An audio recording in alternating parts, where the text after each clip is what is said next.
What's up everybody, welcome to Money Management channel. My name is Andrei and today I'm gonna be doing an update on MMTLP and FINRA Saga. I got the cash in the bag, stadium packed. Born a rock star in this life, gonna live it up. And for today's video, guys, I have an amazing news. I will show you the most impressive news for the non-litigation path for the resolution. And I think it is the best news that we have, at least for the last several months.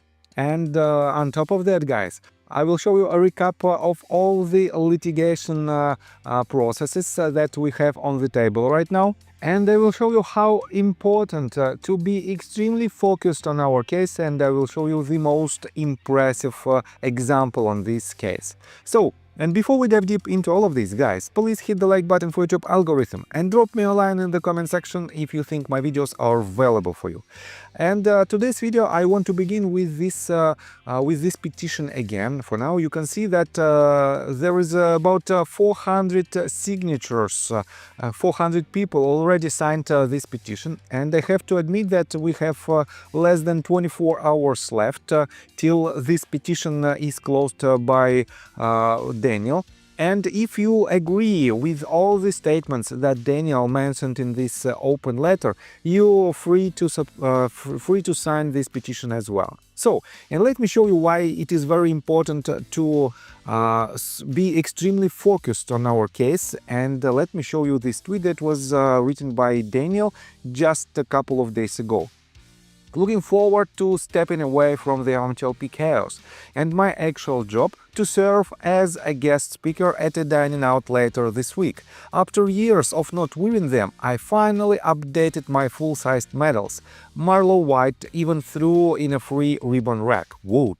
And guys, here is the most impressive part of this tweet. Daniel published the pictures of his medals, and guys, if you just count them one by one, you can see that Daniel, well, he's an exceptional person. And I have to admit that regardless of your opinion on his actions, Daniel will not surrender. And all these medals basically prove my words. I have to admit that everything that is surrounding his case for now is just a noise for him, and definitely with your help or without your help, Daniel will push this case forward till the very end. And that is why, guys, it is honor for me to be a part of this community, because in this community we have a lot of really exceptional people who are trying to help other people that are surrounding them. That is why, guys, be extremely focused, and like it or not, you can support him or not, definitely it will not change his intention to help MMTLP community. And let's take a look at the most impressive news that I have for today's video.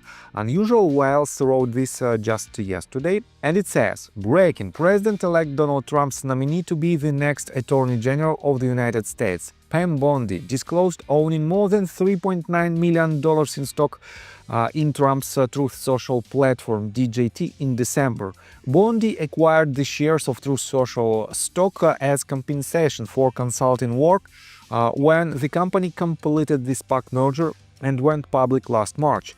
Bondi received almost $3 million worth of shares at the time, according to the document. That means she earned almost $1 million from the investment in the subsequent 9 months.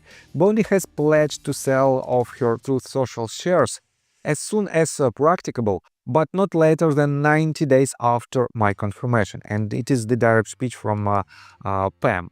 I have to admit, guys, that it is very important to have this type of allies on our side, and you might wonder how these two cases might be tied up together. Let me remind you this letter. This is the letter that was written by Devin Nunes on April 23, 2024, and Devin Nunes is the CEO of Trump Media and Technology Group. On top of that, guys, Devin Nunes is the former member of Congress, and definitely he knows how this system works, and that is why, guys, he wrote this letter and addressed it to 4 heads of U.S. House committees. Let me quote you them one by one.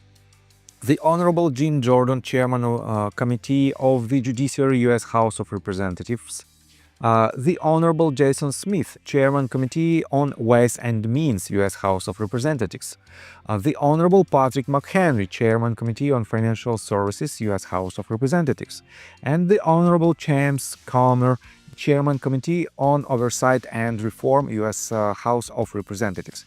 And in this letter, Devin Nunes mentioned about the illegal actions that were surrounding DJT stock for quite a while. On top of that, guys, right here, he also added this paragraph. For your reference, I am attaching an April 18, 2024 letter I sent regarding this matter to Dana Freeman, and here is this letter. You can find it right here. And wait a second, Chair and CEO of NASDAQ Incorporated, the other attached letter signed by 74 members of Congress and relating to a separate incident of possible market manipulation, potentially including naked short selling, suggests that TMTG's experience is not unique. And here is the letter that was written by Ralph Norman's office and Ralph Norman himself. It was written on December 22nd of 2023. It was addressed to Gary Gensler and Robert W. Cook, and it was signed by 74 members of Congress. And definitely this might be a real breakthrough in our case because, guys, for now, we have a major ally on our side who has skin in the game of DJT stock, and DJT is the stock that is tied up extremely close with our case by this letter. And definitely this might be a real breakthrough in our case through the non-litigation path for the resolution. But guys, don't get me wrong, we will not see an overnight results for this case. Definitely it will take some time. I think it might take at least several months to see some kind of real steps towards the resolution. But definitely this is the first step. And you know that Chinese people have this type of expression. The journey of 1000 miles starts with the first step. And definitely this is one of these steps that we have, and that might definitely be the beginning of the end of the wrongdoers who basically acted and who rob the people of the retail community. So let me show you how we can help in this journey. You know that we have a lot of people who makes due diligence basically on a daily basis, and one of them is Rare DD. Let me show you just a couple of tweets that he wrote just recently. He wrote, "Why did Ari Rubinstein fight so hard in his 2020 comment letter to keep the 15C2-11 exemption in place? Is it really a burden for market makers to provide accurate information within 6 whole months? Isn't it sketchy that Rubinstein would later be linked to relying on 15C2-11 exemptions, which allowed for the listing of OSTCO and MMTLP on the OTC against the wishes of issuers?" And he also added the link to his video where he explains it in video format. On top of that, guys, let me show you another part of his investigation. The U3 halt of MMTLP can be linked to FINRA overstepping their role when they created both MMTLP corporate actions. In the video below, Gary Gensler, former SEC chair, had this to say concerning FINRA's U3 halt of MMTLP. And here is the direct speech of Gary. Under FINRA's rules, they sought a trading halt. They didn't seek the SEC's advice or permission on that. That is something that they did separately in that matter. If Gary didn't know at the time of the hearing below, surely he eventually found out that the SEC contacted FINRA's OTC corporate actions team concerning the MMTLP corporate action before the first corporate action was published to FINRA's daily list. Why hasn't this ever been publicly addressed by the SEC? What is the purpose of your presence on this platform if you're just going to ignore the investors you claim to protect? And yes, these issues have been presented via the appropriate procedures, but those have also been ignored. And he tagged Esther Pierce. I have to admit that he also added the video that was published on Busy Brand's Twitter account back in September the 12th of 2023, where Senator Mark Crapo asked Gary Gensler about MMTLP in a live hearing. And Gary Gensler, I would say, looked like the person who, it is, in my opinion, some kind of kindergarten in this case, because Gary Gensler didn't know what to answer for the questions that were asked him, and definitely he knew about the problem that happened with MMTLP, and let me show you right here. Wait a second, I'll try to find. Yes, Rarity also added this. Why aren't they making the rest of Gary Gensler's SEC calendars public yet? I'd like to make part 2 of the MMTLP video below. And in his first part, in his first video, RareDD mentioned about Gary Gensler's calendar, where he allegedly had a lot of meetings with FINRA's head of U3 HALT committee and other people who might be involved in our case. At the same time, guys, this let me show you.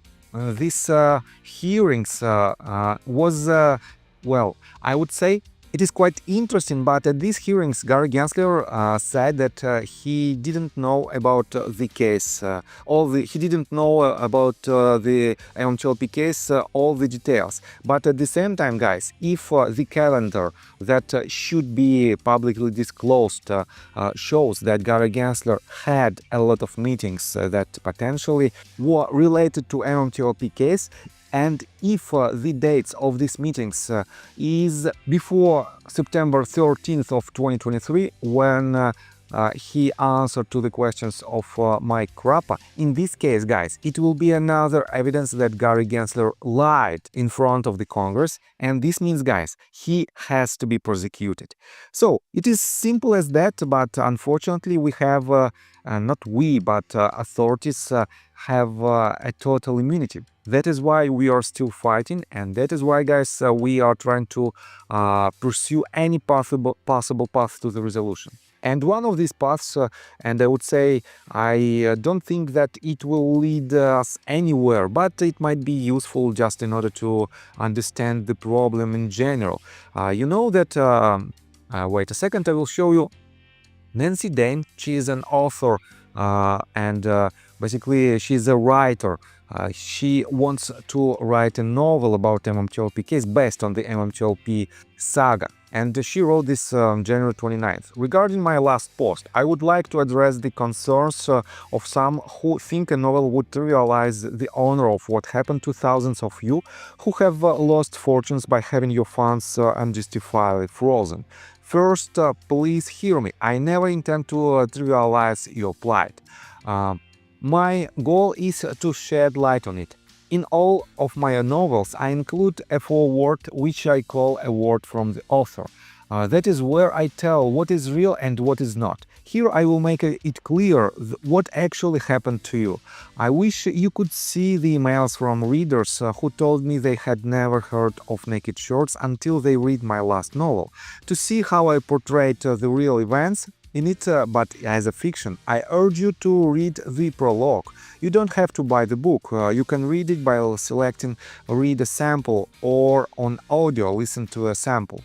Lastly, I'd like to point out that a vast majority of people aren't interested in facts and statistics. Yet wrap those up in a fast-paced, well-written thriller, and they are gobbled up. The goal of informing the public is accomplished. And guys, take a look what we have. What do we have as the comments under this tweet?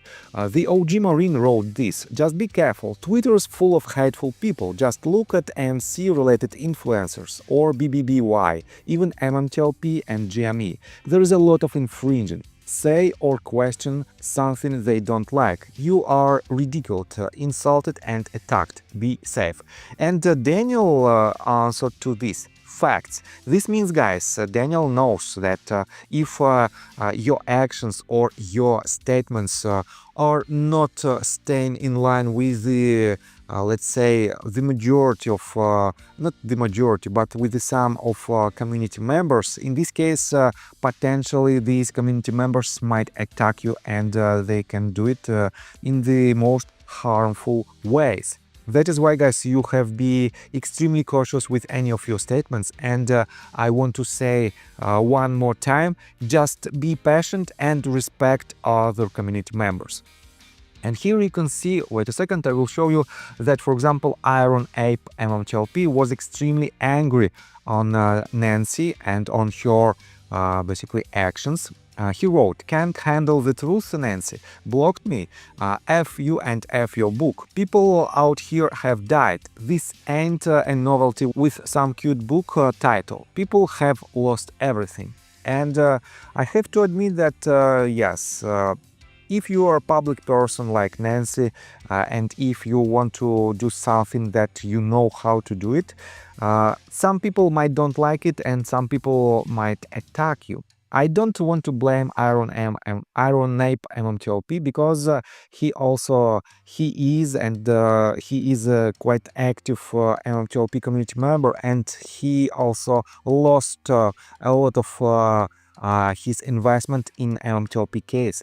But guys, it doesn't mean that we have to attack other people who want to do their job. And believe me, there is no bad actions on our case, because the more people know about this case, the more attention we have and the more chances we have to see some kind of breakthrough in our case. That is why, guys, I want to repeat it again and again.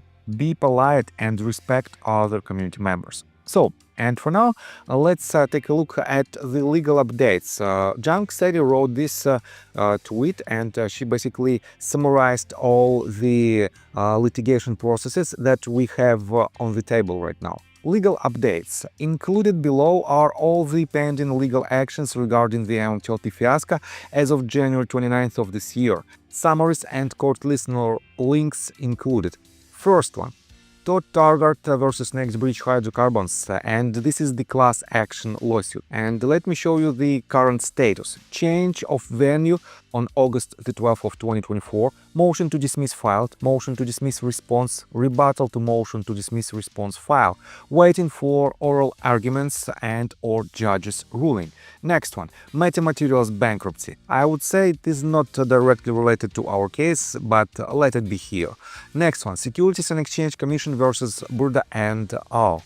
The status. Motions to dismiss filed on January 17th, 2025. Waiting for SEC rebuttal due to January 16th, 2025.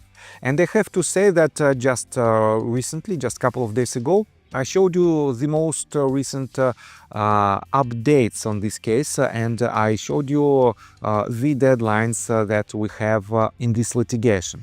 If you want to know it, just watch my previous or the video before my previous video. Next one. Intercoastal Waterways LLC versus Trade Station Securities. Status. Case dismissed against Financial Industry Regulatory Authority. Motion to appeal order to arbitration voluntarily dismissed with prejudice. Motion filed to convert to class action. Motion in opposition by Trade Station filed. And within next 24 hours, guys, we will have another update that I mentioned in my yesterday's video, where Mark Basile stated that he will file another document related to this case. So stay tuned. Next one. Trott versus R. Rubinstein et al. Status. Trott's motion to reconsider order to arbitrate waiting decision. Next one. Trott versus Gensler, writ of mandamus. The status is following. Gary Gensler and SEC summons issued, awaiting response to the writ of mandamus. Next one. Tracy Albert versus Securities and Exchange Commission et al. And guys, I have to say that we have next several lawsuits are quite similar one to another, except this one. And I have to admit that Tracy Albert versus Securities and Exchange Commission. Next one. Brad Devers versus NextBridge Hydrocarbons. Next one. Spears versus Securities and Exchange Commission. Next one. Matthew Peace versus Securities and Exchange Commission. Contic Wilcott versus Securities and Exchange Commission. Jennifer Vetrano versus Securities and Exchange Commission, and Jason Rolla versus Securities and Exchange Commission are quite similar one to another. That is why, guys, I don't want to pay your attention to these cases. I want to show you this couple. Brad Davis, yes, Brad Davis and Daniel Oxler are different. So, Brad Davis versus NextBridge Hydrocarbons et al.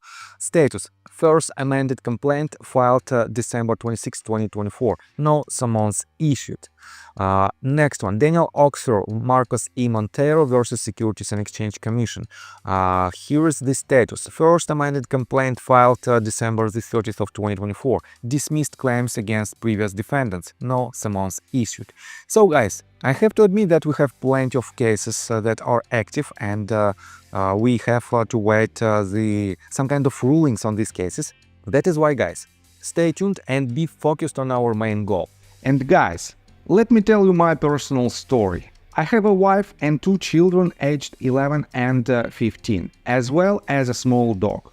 After 30 years of living in Russia near the Baikal Lake, we decided to move. Now we reside in Serbia. Although I don't own any MMTLP shares, I invest a lot of time creating daily MMTLP videos. I have been doing this every day without days off and holidays for more than 1.5 years. Now I wish to buy back this time from my family, from my children. We've agreed that I will ask the MMTLP community to support me, and I will give all the money to the children.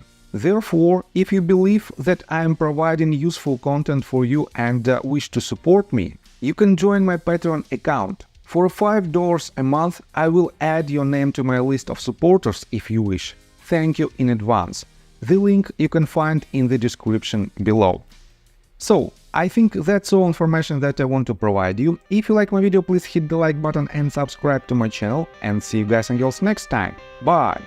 I got the cash in the bag, stadium packed. Born a rock star in this life, gonna live it up on the attack. Baby, I'm bad, I just wanna get caught up in this life. I'm crazy, I'm mad, doing no cap. Only God wants you.